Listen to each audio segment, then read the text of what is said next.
down and run the motor. Okay. And then this one is running back and into this bundle. Okay.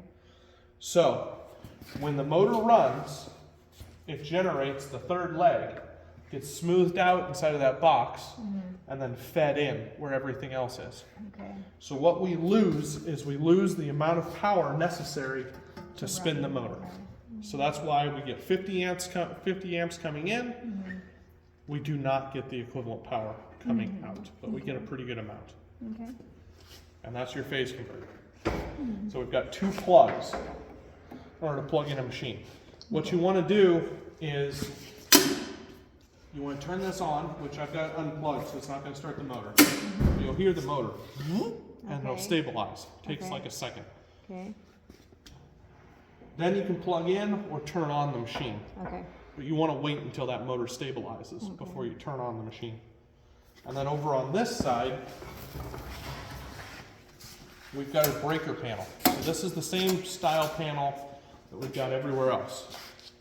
Inside of here, you've got 2 breakers. So this is what's making sure that the machine doesn't draw more power than it's supposed to.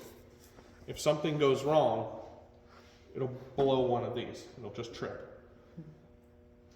And so on is ironically both of them together because there are 2 plugs.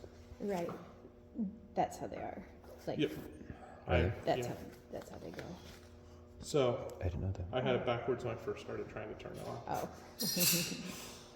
Oh. But yeah, so standard breakers, standard plugs, everything's normal. And again, the maximum on this is it 30 or is 20?